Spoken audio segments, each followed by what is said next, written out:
So on the list of ingredients is sugar, cocoa powder, condensed milk, 1 cup of milk, and 1 tablespoon of butter.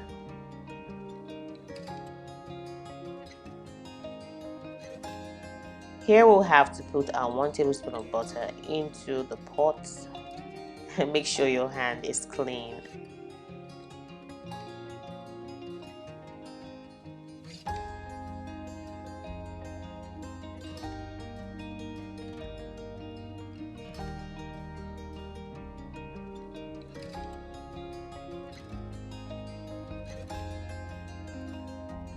So the first thing to do is to put the butter into the pot and make sure it dissolves.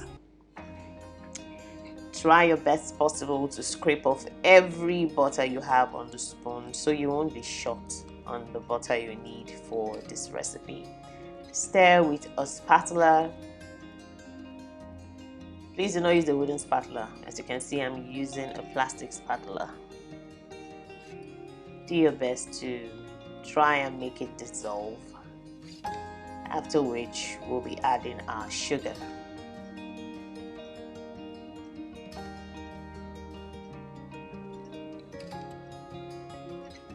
So you stir. We don't necessarily need the sugar to dissolve, or you don't necessarily need the sugar to become pasty. Is it pasty? Condensed. So you keep stirring, and then we add our milk. 1 cup of milk goes in gradually.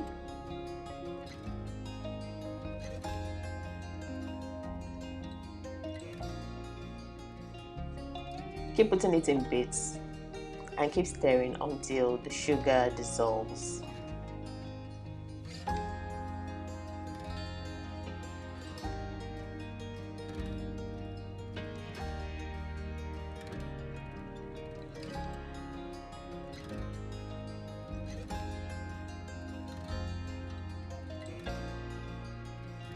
So keep stirring to dissolve the sugar. If you have powdered milk and you want to make the milk to be liquefied, it's the recipe I used is half a cup of powdered milk to 1 cup of water. Normally it should be 1/4 cup to a cup of water, but I prefer it this way, and that is what I'm using for this recipe. Half a cup of powdered milk to 1 cup of water. So you have to stir properly to ensure that the sugar in this recipe is properly dissolved in the milk.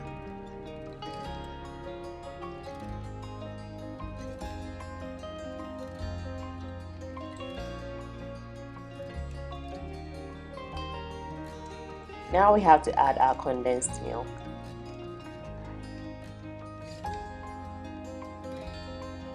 This is also done gently, so we can stir it to the point where we don't even find it separating itself from the milk.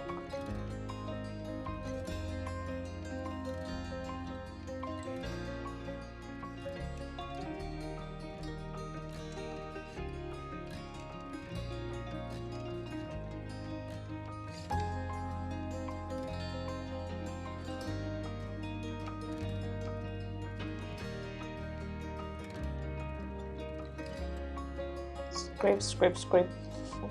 I'm scraping this much to ensure I'm using the exact recipe. I don't want to leave anything out.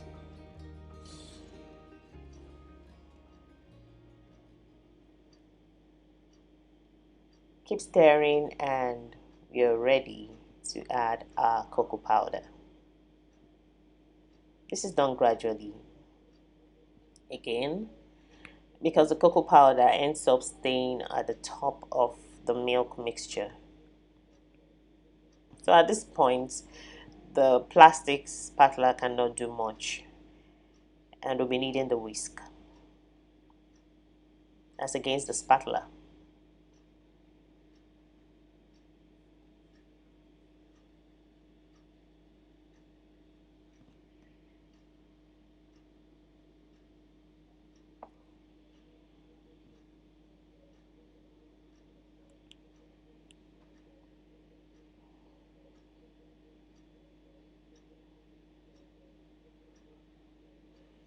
So as you can see, most of the water has evaporated and it's beginning to condense, it's beginning to thicken.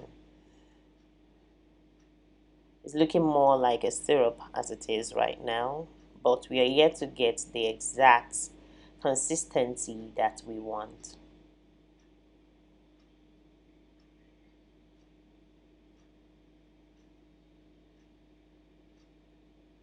From time to time, you have to scrape it up from the corners, then stir again with your whisk.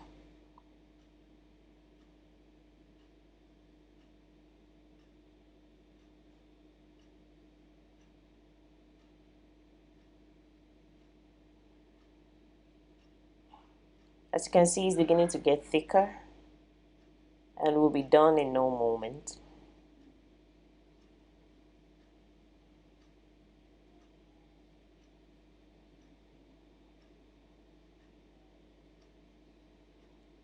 And our chocolate ganache is almost ready.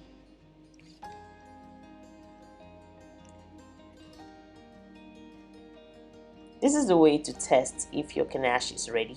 Just draw a line in the center. If it doesn't cover up, then you're ready to serve. A little more stir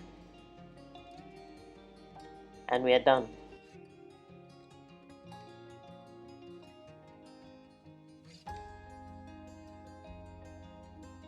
It's always good to strain your ganache in case there are lumps in it.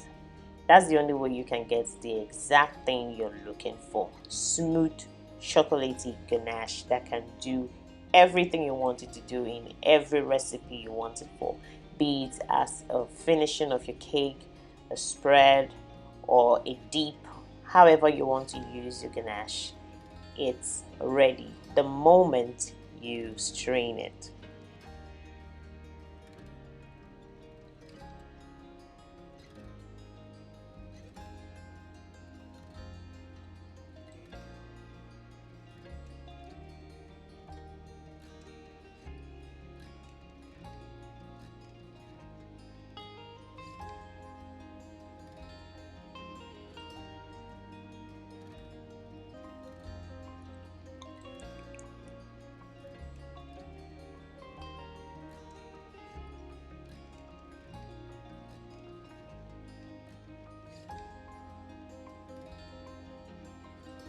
So with the help of my plastic spatula, I've been able to scrape it all off the pot and aid it to get off the sieve.